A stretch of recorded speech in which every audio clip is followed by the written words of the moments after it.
All right, so again, this is Adrienne Mansfield-Straub from Sage Age Strategies. And I'm Alex Boyce. Alex is our Director of Technology and Online Marketing, and today we're going to be sharing with you an overview of what integrated marketing is and how it applies to your marketing plan.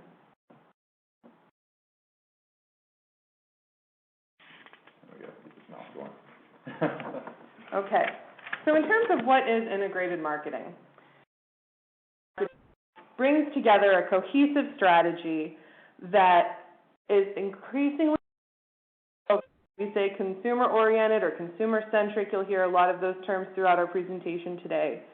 We also encourage a high level of trackability so that we can encourage a data-driven approach. And with that, we bring together meaningful messages in a unified voice across channels.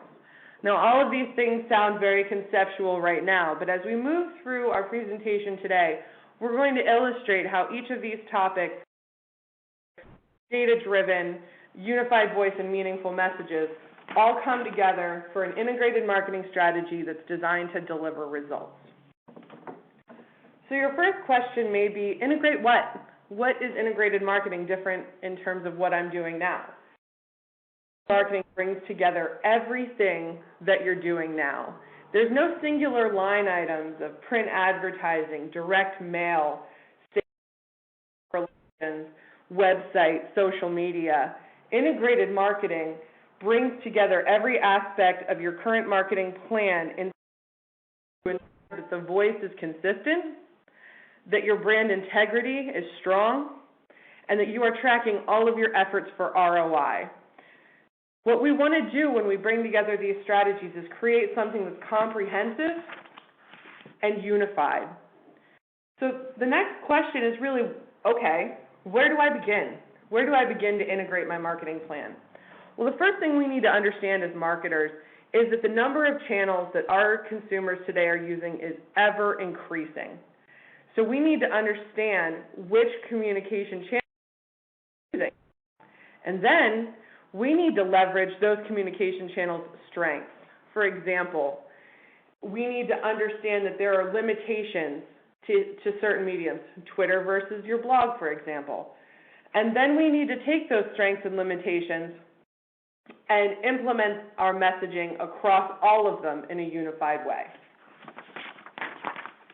I'm just going to take a moment to talk about what we call, what Google has coined the term ZMOT, the zero moment of truth. And what that is previously, marketers always tried to utilize mediums and ads to get people directly to them. And they still do. I mean, that's still the purpose is to get that lead directly to your sales team.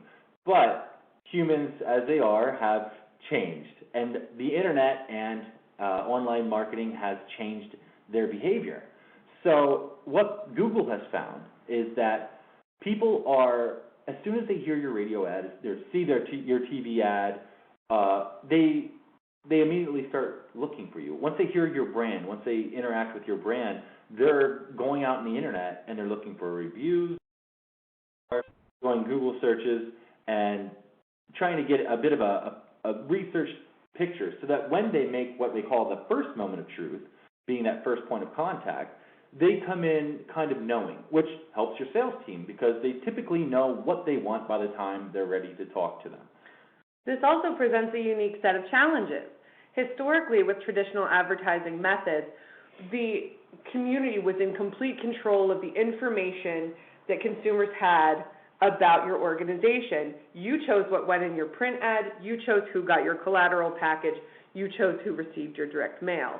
Now, the internet has changed that, and as Alex pointed out, that zero moment of truth, that space of time between that first moment of truth where they pick up the phone and connect with your sales team, and that moment of zero where they have no idea who you are, that time period is where we have to look as integrated marketers to optimize what information the consumer is going to find out about who you are and what you offer. And if you want to find out a little bit more about ZMOT and what it is, there's a nice link here. We're going to also release this PowerPoint as an email to all of you to download.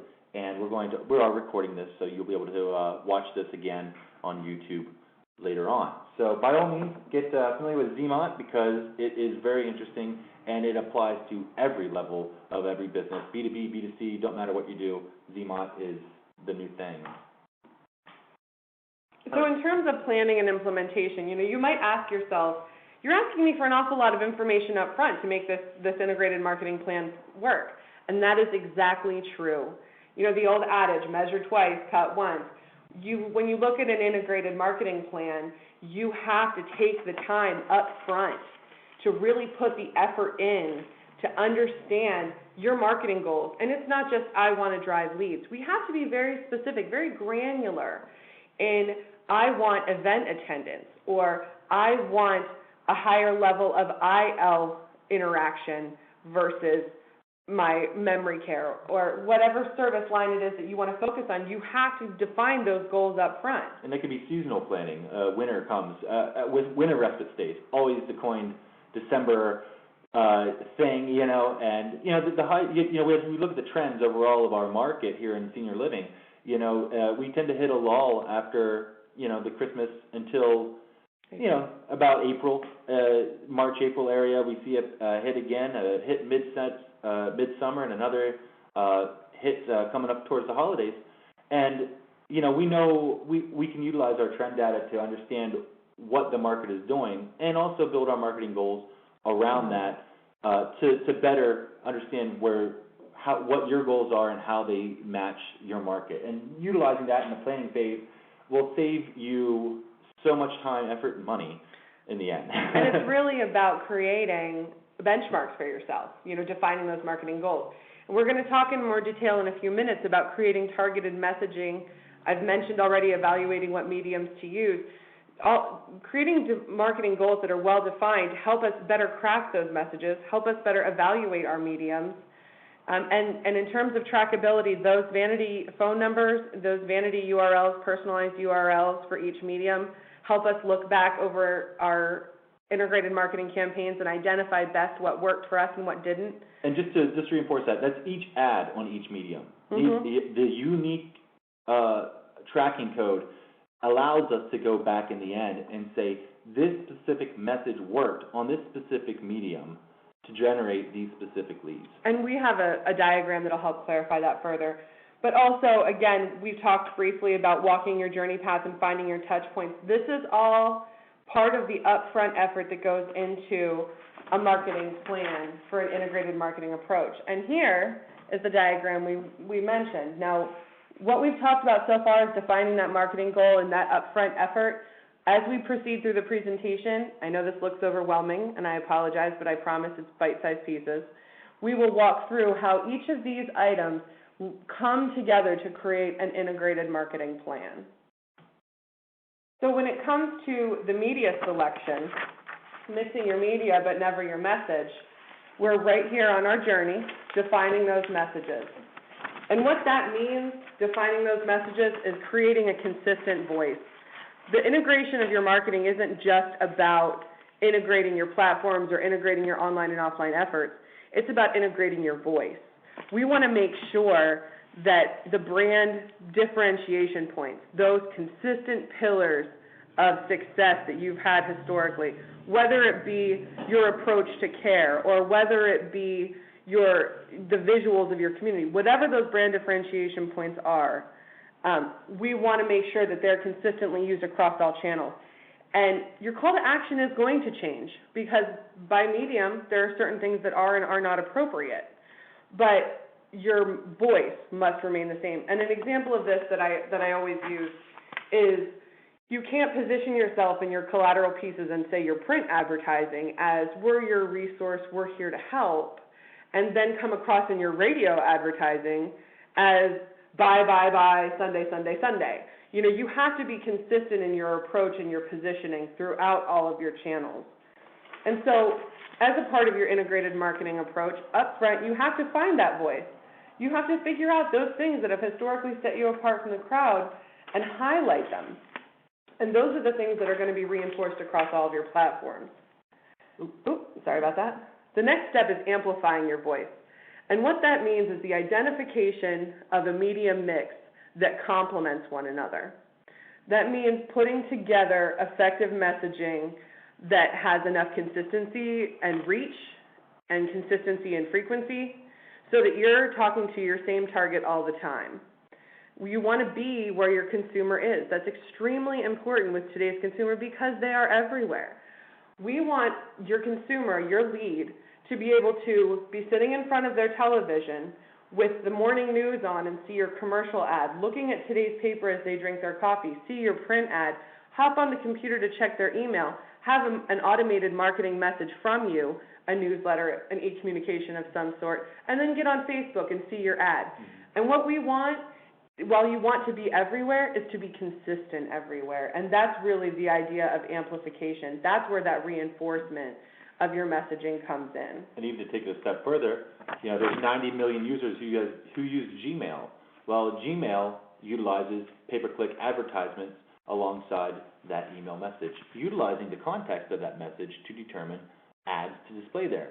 There's nothing more targeted than that right there. After they read their morning newspaper and enjoy their OJ or coffee, and they get on their email to check what's happening that day, you're right there with them.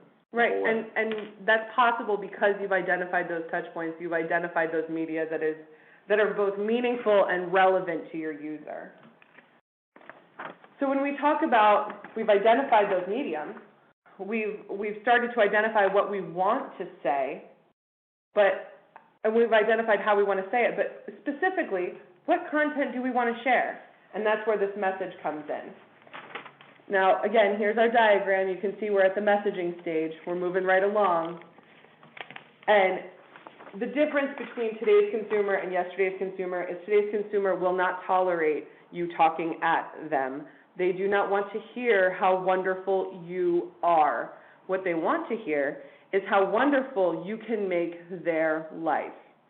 And so it's extremely important when you're creating content, and content marketing is everywhere, that you create content that is designed to inform, that is designed to build a relationship, and that is designed essentially to solve their problems. And also keep this in mind as we get later on into the presentation, when we get into the talking about automation, the marketing automation and its capabilities, that conversational aspect and how context changes your message really takes fold, and it highlights how the automation procedure allows you to have that conversation, have a whole sales conversation without really putting a finger on the dial. Right. And so, again, it's the idea that what you give, you'll receive.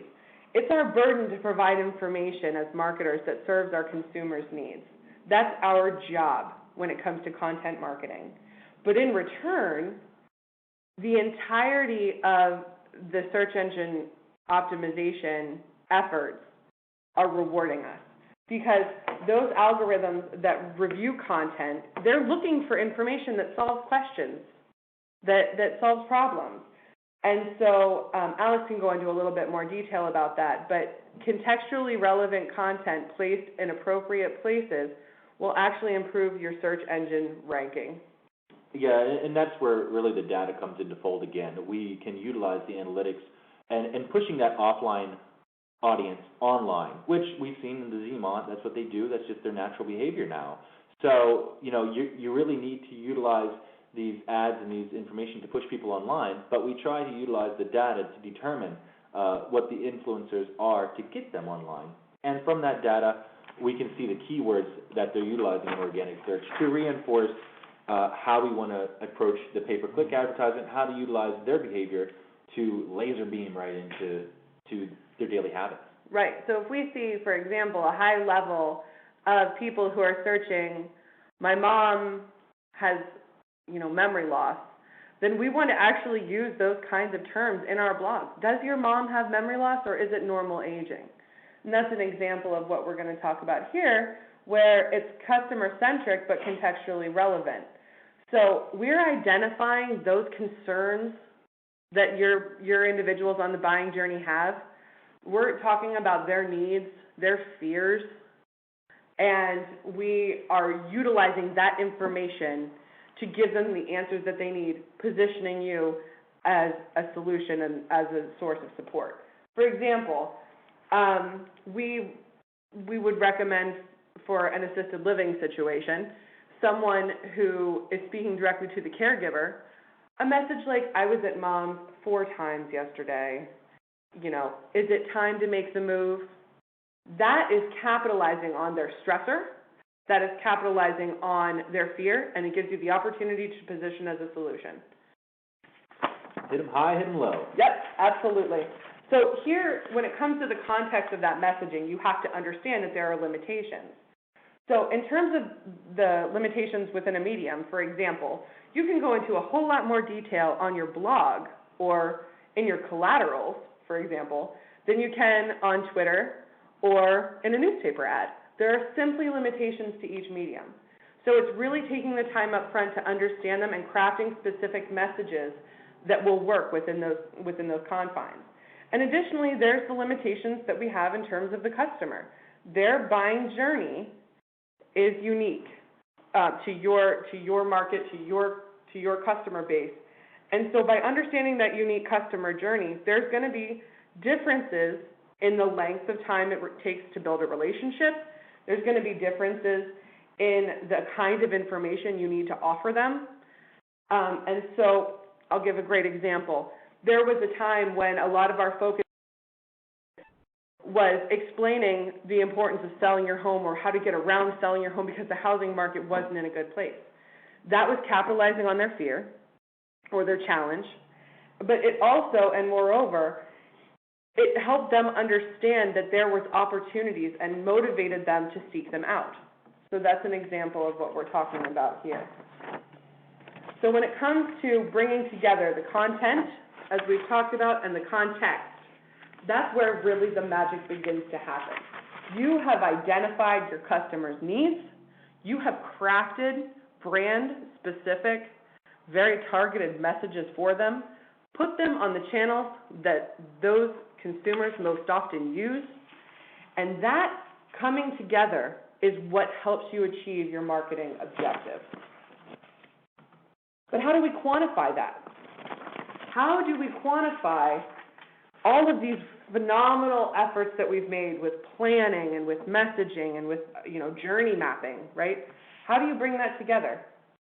This is where our tracking comes in play. And you'll see that we've kind of moved through the messages. We've taken our message, we've formulated ads from those messages, and we've put them onto different mediums, the radio stations, the TV. But you'll also see we've incorporated online mediums with that as well. If we're doing radio, throw it on Pandora, iHeartRadio. There is an audience there.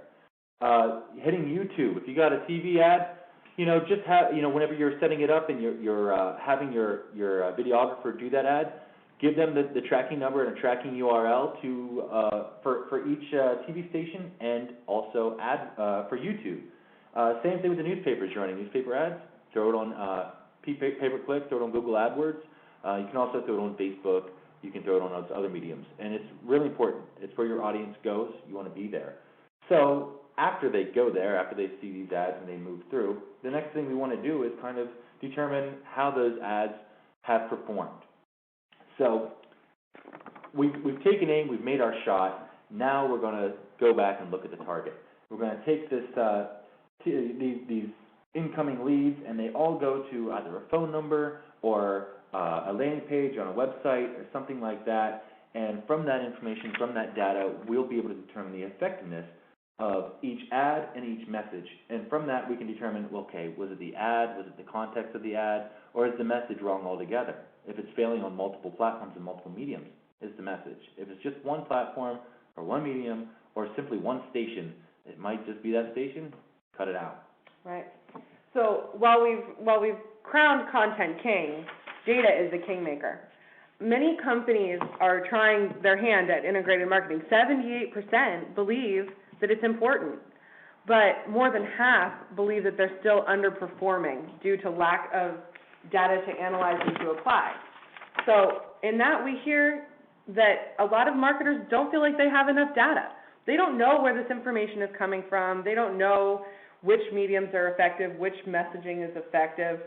And the reason for that is that the game is changing. There are more communication channels than ever before, and if they're not being appropriately tracked, we have no idea how they're doing. And in those large number of channels, there's also increasing levels of competition because we are not the only ones as marketers who are seeing these changing trends. If I can be the bearer of temperance as well, there is the other side of the coin where there's too much data. A lot of people get afraid of that. A lot of people feel like I'm swimming in a pool of data, a sea of data, and I'm drowning, and I don't know what's what, and I don't know how it all works out. And we've actually run into this in one instance where we put a tracking number on the whole website, and we realized that, holy crap, we're getting calls about every little thing that isn't even related to our advertisement. We need to, just put this phone number specifically on the touch points of our journey and quantifying simply and only what we want to determine. So it is a game changer. It is a huge thing to utilize data, but at the same time, only gathering tracked data on things that are relevant to your campaign and to your advertisement, that's where it comes into play. Not tracking everything under the sun, but simply what makes sense to you. Yeah, to build off of what Alex said, in that same situation, we received a lot of information, but while not all of it was applicable to the integrated marketing campaign, and that was where we had to do the sifting. That was where we had to do the archaeological dig, if you will, to apply what was appropriate. However, what's more important is that we also uncovered some operational opportunities, some things where some calls were being dropped due to technical difficulties, due to a lack of messaging or sophistication on the after-hours voicemail. So there's a lot of data to find, and as a numbers cruncher, I love it, but you have to, as Alex said, put it in the right context for yourself and apply it as appropriate to your integrated marketing campaign. Yeah, if you're not ready to take on the journey of sifting through that data to find and determine the effectiveness of your sales team in that aspect, then it might not be worthwhile to put it on everything. But if you're really trying to check out your sales team and trying to get a light on what's broken on the sales side, by all means, throw it on everything, and we can track and quantify that as well. When it comes to your website, really, that is the main core of integrated marketing. Everything goes online now, and your website and your landing pages are where the real true quantification of data happens. I mean, if they call in a tracking number and stuff, that's great. We can still build off automation. We can still track back to the source, but we really don't know if that person has really taken a majorly legitimate step. On a website, we can do that. Utilizing some key indicators, we can kind of verify their user behavior. We can see them under more of a microscope. So by looking at like sessions and unique visitors, well, okay, sessions are up. I obviously have more income. My advertising is bringing in more to the fold. The number of unique visitors in that is going to determine how many of those sessions, how many of those people who are brought in are coming back. If there's twice as many sessions as there are unique users, people are coming back twice. They're very interested. Looking at the referral source events, we can determine, which advertisements they're coming from, which referral sources they're coming from. We can track which links they clicked on, which outbound links they clicked on, which downloads they've made. And these things can help you determine, okay, it's obvious that they are interested in this or that, or my touch points in my journey map are effective or are not effective. Which entry pages and exit pages they make can determine where there are pitfalls and holes in your online marketing funnel and what needs to be kind of sealed up and plugged in. From that, we can do some conversion tracking. Our goal as marketers is simply to get that lead to your sales team. The sales market funnel is the next step of the process, and Adrian will talk a little bit more about that. But whenever we talk about conversion tracking online, we're simply talking about getting those leads to your sales team, and we can track that so refinedly. Yeah, and to kind of give a little bit of information, some mini case study, if you will, on how these things do shape the strategy of an integrated marketing campaign. When we're talking about referral source traffic, one of the things that we saw, we had one client who had concerns about the value of Twitter. My market's not on Twitter. Well, we actually found, based on the referral source traffic and the demographic data thereof, that the male the male aspect of their social media, their male audience, actually was on Twitter. They weren't on Facebook. They were spending their time on Twitter, probably following sports or news. But so there's value in shaping our strategy, or maybe not abandoning a medium source. And also, as Alex said, which items were downloaded, which blogs were most amount of page time. That helps us shift our messaging. For example, if we're talking about a memory care community, and we've done several pieces on Alzheimer's 101, Dementia 360, early signs and warning stages, but our audience at that point is focused on more acute concerns like challenging behaviors or communication challenges. Then when we see that uptick in one type of messaging versus another, we can shift our strategy. So all of these things become very valuable this data becomes valuable in shaping our integrated marketing plan. And also, just to quickly put out there, a lot of people say, well, my audience isn't on Twitter, my audience isn't here, my audience isn't there. The fact of the matter is, your audience is online. Remember that ZMOT. Whenever they come in, they start doing Google searches and looking. Well, Google's on Twitter. Google is on Twitter. Google is on Google+. And so we talk about that a lot. And again, that idea of flexibility, we have to be ready to flex in order to succeed. Alex and I call it the shuck and jive. So by identifying those messages that work and those channels that don't work and the content that isn't quite meeting the contextual benchmark that we need it to, we can improve our campaign outcomes through that vigilance and through that flexibility. So the sales funnel, as Alex said, our job as marketers, of course, is to drive traffic to the sales team. And it's to get that individual to have all the information they need to fill out the form. And so there we start talking about, what it is when we pull together this customer-centric focus, this data-driven strategy, this contextually relevant content. All of these things don't necessarily equal move-ins. And when we say success in this slide, we're talking about move-ins, because ultimately we know that that's what the sales team is being graded on, is their ability to move people and fill buildings. Oops, excuse me. And so what we need to understand is that the lead generation that we're working on with integrated marketing only fills the top of the funnel, and that doesn't translate into sales.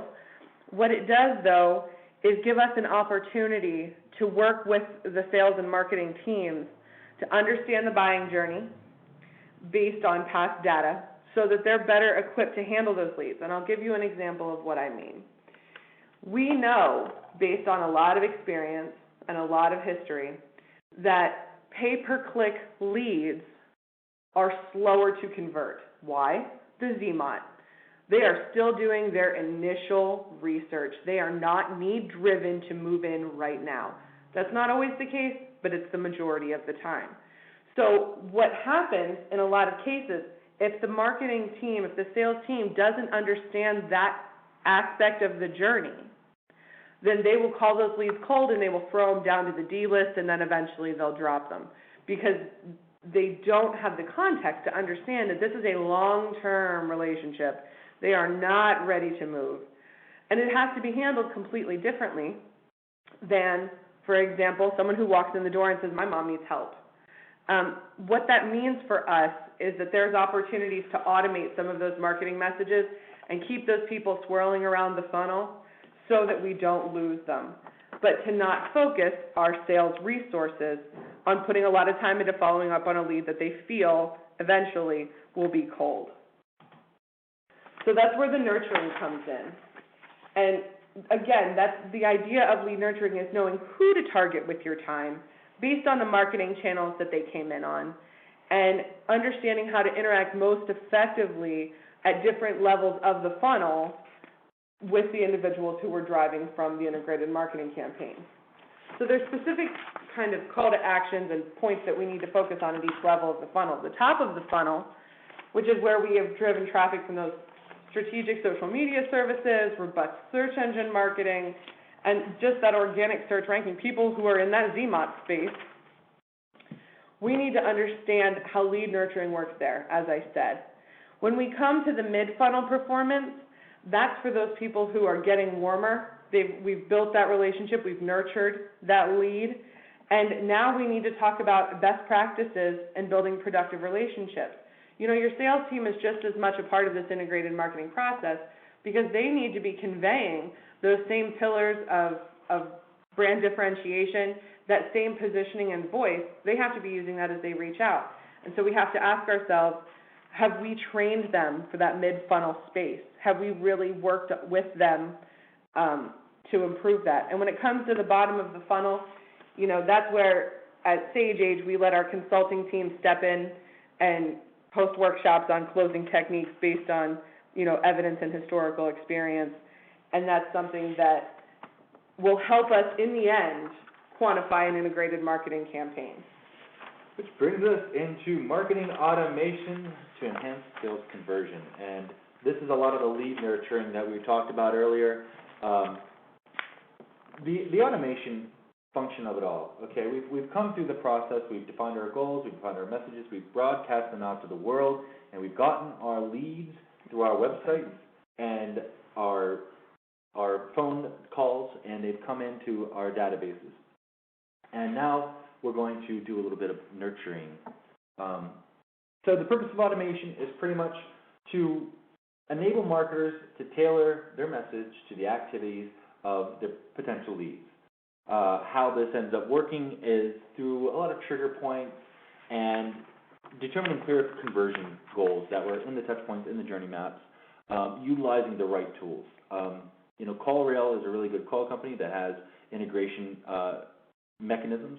MailChimp has great integration mechanisms, and depending on what CRM software you utilize determines how all this comes together. I will say, in everything that you do, if you're still using Excel to keep your leads together, stop it now. This is really nothing you can do with Excel. You need to have an online database, something to handle it, to merge it, and utilizing this information.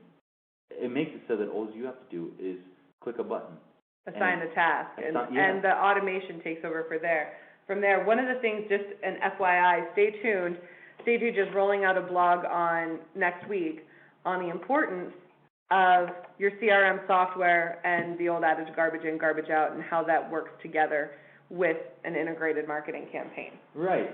So the purpose of the automation, I mean, we'll get into a little bit more of the specifics of how the mechanisms work, but you want to generate a message. You take the same messages that you've defined in the beginning. When we started our integration marketing campaign, we decided to define a couple messages that would appeal to our audience, and we've refined them, and we've taken the data, and we've seen which ones work and which ones don't. Well, the purpose of automation is once that lead happens online or on the phone, we determine which message they came in on, and we kind of allow ourselves to reciprocate the conversation. You've taken an action based on X message. You're interested in that. So, you know, maybe you called in or submitted an email and you've gone into the database. Send out an email. Hey, you're interested in this? Welcome. Somebody it may have talked to you. You know, something of that nature. You can control the message to say, here's some more information about us, about what makes us unique on this. And to build off of that, let's say they filled out the form for interest in a winter stay, but they haven't called back. They're still in that ZMOT space. You can hit them a week later, 2 weeks later, with an automated email of a blog about the benefits of a respite stay, the benefits for your loved one, the benefits for yourself. And so that's where this marketing automation comes in, because it's contextually relevant. It's consistent with creative that you've probably already put on your site. And it's customized for that individual's interest. Yes. Okay, and the automation process that we talked about, you know, typically a lot of it goes into email automation. That's probably 90% of this automation process itself. However, you know, the remarketing does fit here, you know, capturing leads that didn't submit or call a phone number, repositioning ads towards them, that's part of automation as well. Just to give everyone a little tiny primer on remarketing, and I'll give you the Reader's Digest version. Remarketing is when someone visits your website, does not complete a goal conversion, does not complete a form necessarily.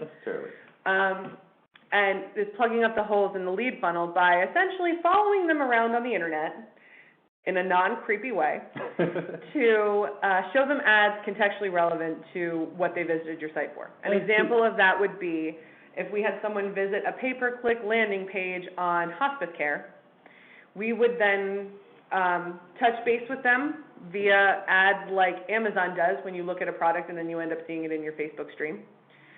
We would just do that sort of remarketing approach to remind them that we're still here to position ourselves as a source of support. That's remarketing, to clarify a little bit. Keeps your brand out there. But, remarketing doesn't have to stop at the point of conversion. It doesn't. Whenever somebody converts and they make an action, there's a window of time where you could remarket something else to them, or a complementary follow-up. If they registered for an event, maybe there's another event coming up later on that's tangent that you might want to, refocus them on. So these are the ways that tasking this process can happen. And the benefit to your sales team is that they don't have to be picking up the phone and calling Edna Wilson because there's an upcoming event that she might like based on them remembering that she attended a similar event in the past. The marketing automation software remembers all of that for you. And hopefully gets them into the process where they can just submit a lead form and RSVP right there, and then the next time they talk to a salesperson is simply at the event. Mm-hmm. That's the idea. So here's a bit of a microscopic workflow of what it is. Nothing in too much detail, but the idea is that whenever you're talking about your journey points, you're talking about your touch points, you're setting up your whole thing, these are kind of the things that you'd want to think about, and it's really small, but whenever you guys get it, you can print it off and see it. Whenever you're setting up your email automation, you want to kind of think about those messages. And you also might want to think about the intervals in which your workflow needs to work at to rephrase those messages. Like Adrian said, you can have an initial email go out to them, but 2 weeks later, if they didn't act on that email, if they didn't open it, or if they didn't click on something, you can follow up with them.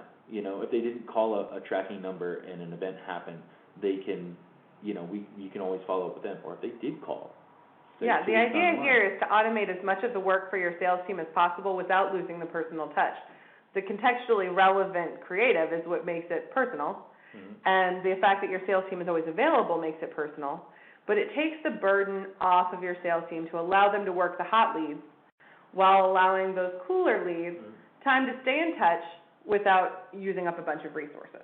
Exactly, and the remarketing kind of works in the same way. You take your messaging and you kind of determine what events and stuff. Like if they come to the website once within a 30-day period, then you show them one set of ads. If they came back twice, well, they're interested, but you still haven't sold them. You might want to change your messaging a little bit, or reevaluate some of the behaviors they've taken on the website, and maybe that reevaluates their list. And from that, it's just an automation process by which you keep them in a database and you keep remarketing to them, bring them back in. Okay, so we're going to open up for questions. To keep things streamlined, if you could use the chat function on the GoToMeeting to pose a question, and we will then answer them in an orderly fashion. That way not everyone's on the line at once. All right. Yes, there is an annoying beep sometimes when people come on. That's the first question we ask.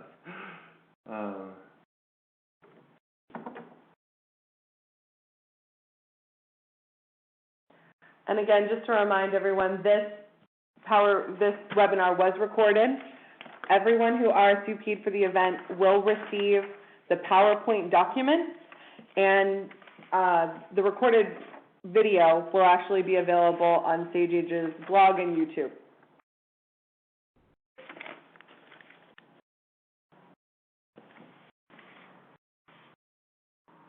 Okay, a little bit.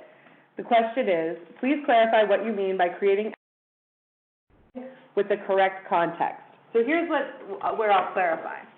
If we're running a multi-service line campaign for someone, for a client who offers home care, hospice care, and Alzheimer's care, when someone comes into the landing page for hospice care, we're going to give them remarketing ads that are relevant to hospice care. We wouldn't show them anything about Alzheimer's care or home care.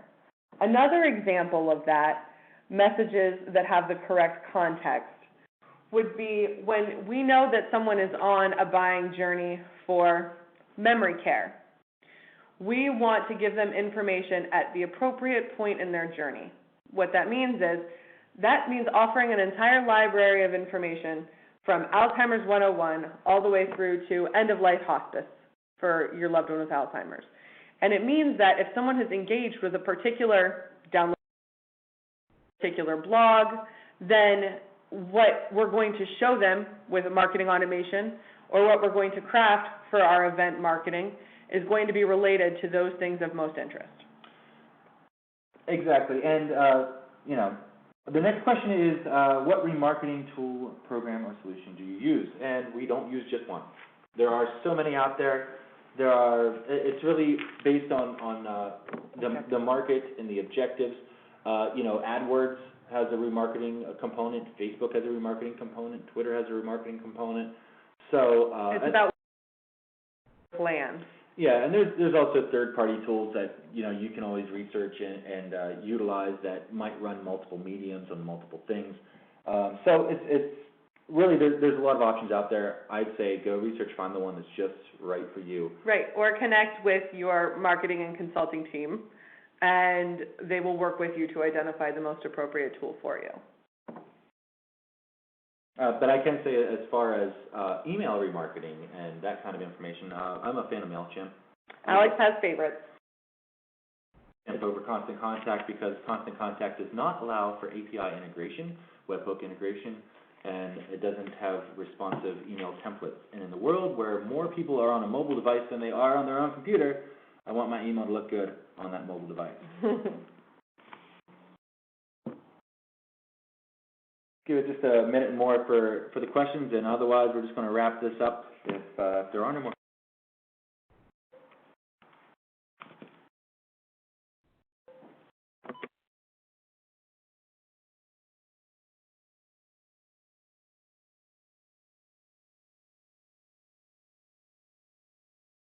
All right, well, we thank everyone for their time today. We appreciate your questions and your feedback. And as I said, this webinar will be available via video, and all attendees will receive a copy of the PowerPoint. Stay tuned. We will have a few more webinars from Alex and I, and we look forward to continued participation. Thanks so much.